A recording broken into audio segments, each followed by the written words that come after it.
Welcome to Islamic Life Coach School Podcast. Apply tools that you learn in this podcast and your life will be unrecognizably successful. Now your host, Dr. Kamal Akhtar. Hello everyone. Peace and blessings be upon all of you. A lot can be said about the topic of ostentation, or riya, showing off, vanity. Treatment of showing off is becoming secure with the self. When the subconscious mind runs a script about how well do I appear, how well do I look, what it is really feeding on is your insecurity that you don't want to appear less than. Appearing less than is a thought. All thoughts create feelings. Deep background script of I am less than will have you feeling less than, and will have you either acting less than or acting greater than life just to overcompensate. You might be spending more than you mean just to counteract the fight that you're feeling. To me, the cure to ostentation is genuine, secure self. You know, sometimes we can get caught up in how we're seen by others, especially when it comes to our religious practices. In the Quran, there are strong warnings against becoming distracted during your prayer and performing for others. Surah 107, Ayah 4-6. Woe then to those who pray, but are heedless in their prayer, those who do good to be seen, and deny people the articles of common necessity. What this helps me reflect on is my own serenity in my prayers. And this really strikes a chord in me. It makes me reflect on intentions during prayers. Are we truly focused on the spiritual connection with God, or are we merely concerned about how we're perceived by others around us? Because if it's the latter, it's not truly the prayer, it's a performance. The Prophet Muhammad, peace be upon him, shared a deep insight on this topic. A hadith in which he said, thing he feared most for us was the lesser idolatry, or al-shirk al-asghar. When asked what he meant by this, he simply said, ostentation. That really resonates with me. This tells us that when our actions become more about public perception than sincere intentions, we're straying from the spiritual path, going on the path of idolatry. May Allah subhanahu wa ta'ala protect us. For example, let's say you're in congregation and you start questioning whether you're praying for God or for the people around you. You may think that if you're praying in public, the default answer is that you're showing off. But is it? Really, it's up to you to purify and elevate your intention. Maybe you're praying in a group because you feel a sense of unity, or maybe because you want to encourage others to pray. Perhaps it's because you feel a deeper connection with your faith when you're in company of others. If you question your intention and don't direct your mind to generate the answer, it will generate an answer based on the primitive brain, based on fear, seeking comfort, or avoiding pain, or conserving energy. The very fact that you're questioning your intentions puts you in a more self-aware category, which is better than mindlessly doing your prayer as a transactional act anyways. But when you do ask that question, the next step is to really hear the answer. Part of you will say, I want to be seen. I want to be known as someone who prays. I want to be acknowledged. This is the fear-based brain, generating stories so you can continue to belong to a group, so you're not outcasted, which is the biggest threat to the primal brain. So a part of you will say all of this just so you can belong. But then there is your higher brain, which is the more responsible part of you. It provides more better alternative answers. And the answers may be that you're praying in a group because you believe in the hadith of the Prophet, peace be upon him, when he said, praying in congregation is superior to praying individually 27 times. You may be praying in a group because you find it helps you maintain focus and concentration in your prayers. It reduces distractions of the surrounding environment, allowing you to better connect with Allah, all through mirror neurons and body doubling, which are more recent positive psychology concepts.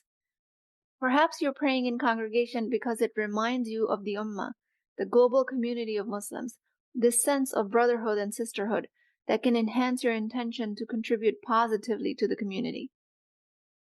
You might choose to pray in a group to foster a sense of discipline and regularity in your prayer habits.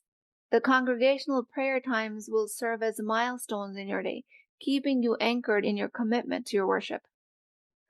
Or it could be that your praying in a group is a way for you to follow the sunnah of the Prophet, peace be upon him, and the early Muslims, who very often prayed in congregations.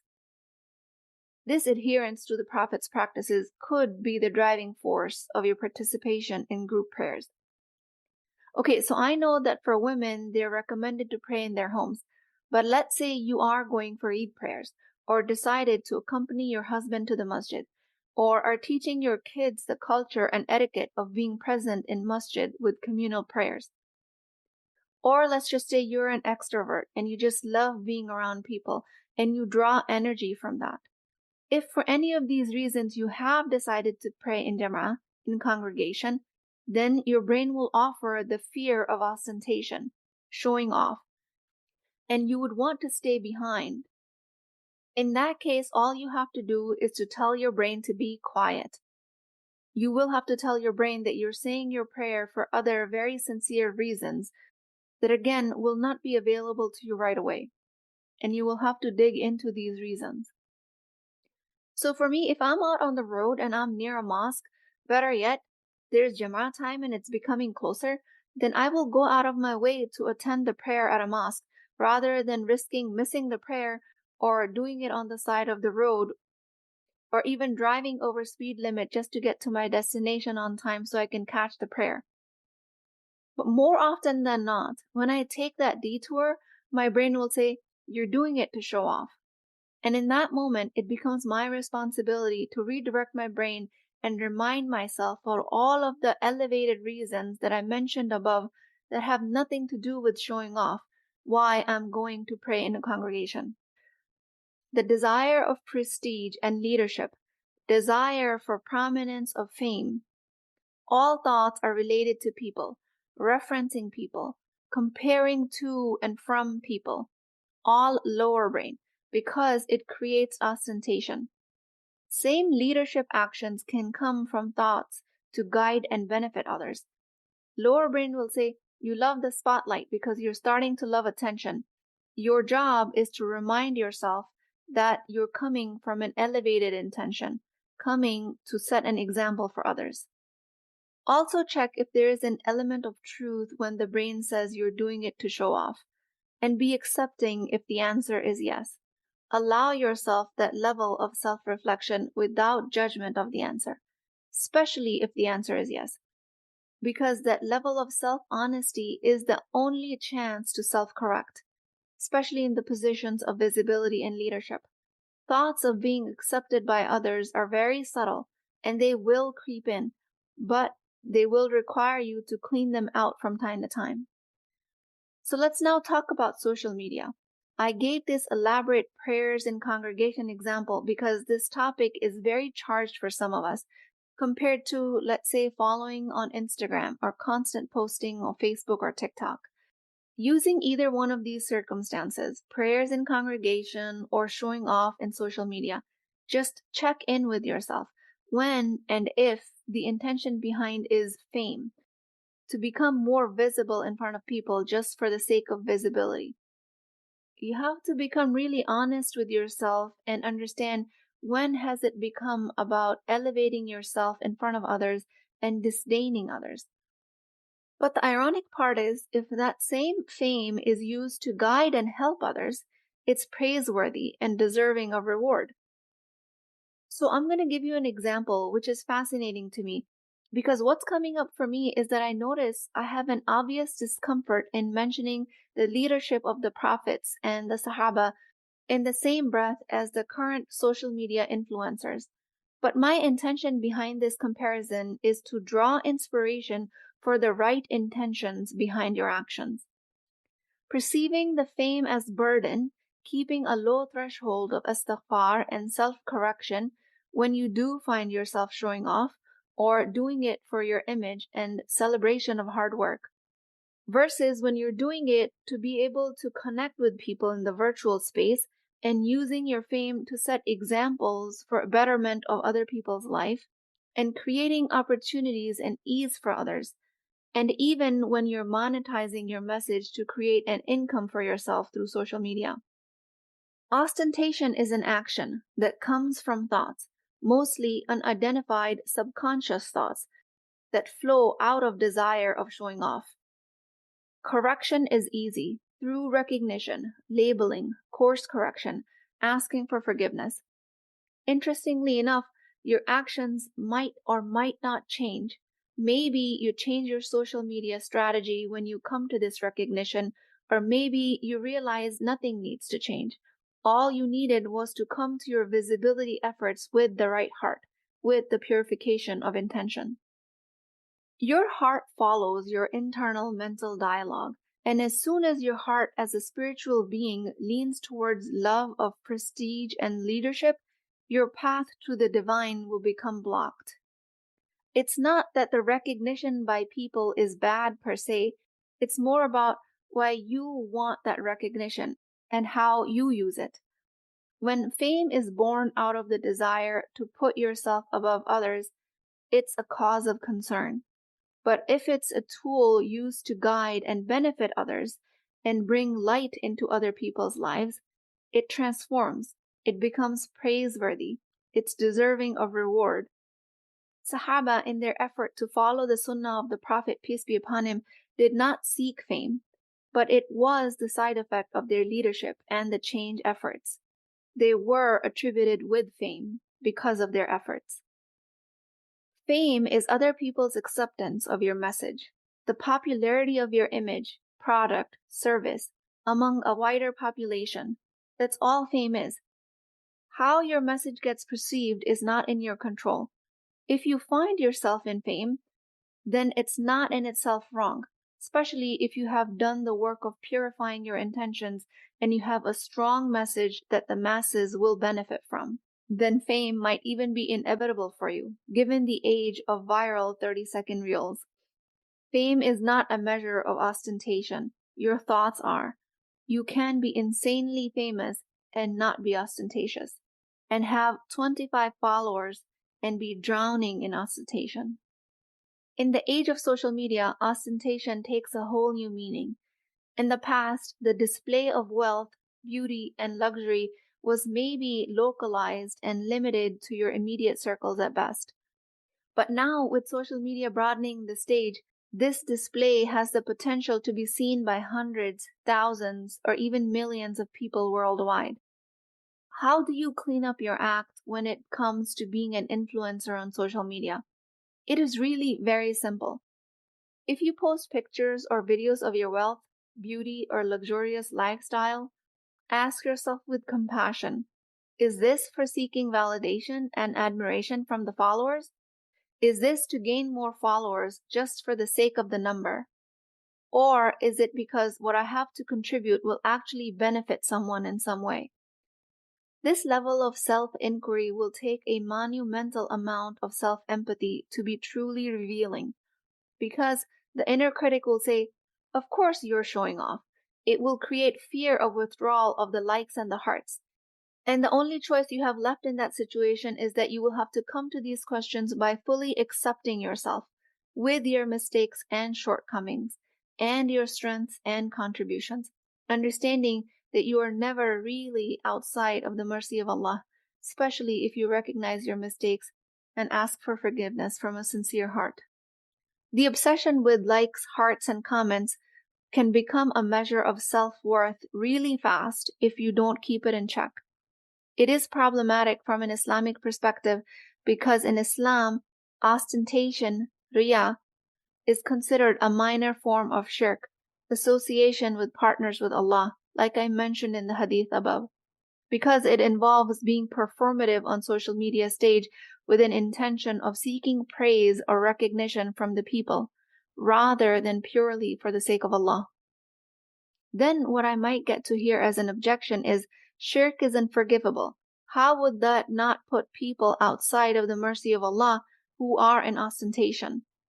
So the scholars say if you die in the state of shirk, never having understood that you're in it, that's when it becomes unforgivable. Anything in life is forgivable by Allah. If you recognize your shortcoming, ask for forgiveness, and change your ways.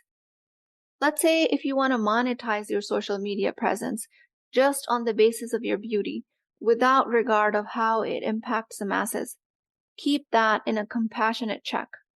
Maybe your intention could be that you're promoting a healthy self-image in young Muslim girls. Maybe you're promoting how other women can become comfortable with their own visibility. Maybe you're promoting for other women how to gain their own voices. I am not sure what your intention is or could be. Only Allah subhanahu wa ta'ala knows the true state of your heart in every moment, and where it turns and when it turns. But with a little introspection, you can identify where your heart has turned when you were inattentive to it, and you can turn it back by elevating your intentions and purifying them. The direction your heart turns is under the control of your thoughts. So keep a tight control of how your mind is approaching your social media presence. If through the will of Allah, you're financially well off, and you're posting about your modern lifestyle, wealth, luxury, and the like, if your intention is to entice envy, discontentment among people who are less fortunate, if you're doing it consciously or subconsciously by accident, promoting consumerism at the cost of long-term well-being, just keep that in a compassionate check and go through the process of sincerely asking for forgiveness. Or your intentions could be that you're trying to inspire a generation of people to get out of their limited poverty mindset, to show them what's possible, to set an example. How are you showing up in your reels, your YouTube shorts, your posts? What language can you use in your message that creates more of a motivation and inspiration rather than ostentation? Are you showing up as stuck up? Are you being performative? Are you inadvertently creating a culture of materialism and consumerism? Or are you celebrating your blessings, inspiring people towards contentment, reminding them that whatever tax bracket they're in is from Allah? Through their actions, they can create change if they wanted. Through purifying their mind and elevating their intentions, they can too come out of their limiting mindsets.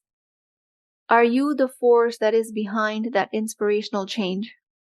I'm telling you all of this because your intentions matter so much. Because if you clean up the energy behind your heart, your message will be received totally differently compared to if you were in ostentation and you were not keeping your intentions in check. Again, your actions superficially might remain the same, but it will be received completely differently because of the language you're using, because of the purity of your heart, because of how you show up in front of public. And this change of perception happens because your verbal and non-verbal communication changes. Your overt actions might remain the same. Your following, your income from your social media, all of that might remain the same. But if your heart is in a different place, not only will you receive the reward from Allah, the people will benefit exponentially more. There will be barakah in your effort because your results will exceed your expectations and your efforts. The true definition of barakah really is that your success cannot be explained just by your efforts alone, because then the force of divine is on your side. Ostentation, showing off, pretentiousness, vulgarity is no small matter. But luckily, with a loving check on your intention and course correction, you can go a long way in a positive direction with all of the resources at your disposal. With that, I pray to Allah subhanahu wa ta'ala, O Allah, the most merciful, the ever compassionate, guide our hearts towards sincere intentions. Let our minds and hearts be in the control of your divine mercy and wisdom. When we set out to share our achievements and our blessings, let it be for inspiration for others, for strive for the ultimate goodness, and a reminder that success and blessings are from you alone. Let our success be a testament to your infinite grace, inshallah. O Allah, as we stand in prayer, whether in solitude or in congregation, purify our hearts and intentions. Let our prayers not be performative, but rather let them be from a sincere connection with you. If we find ourselves praying in congregation, let it be for the love of unity, sisterhood, discipline, and a deep desire to uplift our souls just to get closer to you, O Allah. O Allah, I ask you to guide our minds to seek sincere answers. Grant us wisdom to understand that it is not about appearing devout, but it is about truly being devout. For we know, O Allah, the purity of our hearts influences the impact of our actions on others. Make us among those who inspire change and bring more light to the world. Ameen Ya Rabbal Alameen. Please keep me in your du'as. I will talk to you guys next time. If you're interested in getting coached by me, I'm offering a very affordable opportunity to do that with Wisdom Wednesdays. This is not a course, not a lecture. This is an opportunity for live coaching, real change with Islamic adab and etiquette. You do not need more information. You actually need a space to create change. At $19.99 a month, which is the price of takeout dinner, you as a Muslim woman will create confidence, intimacy, and connection without shame or fear of judgment, because your privacy is my highest priority. So join at www.islamiclifecoachschool.com, resources, Wisdom Wednesdays. I'll see you inside, inshallah.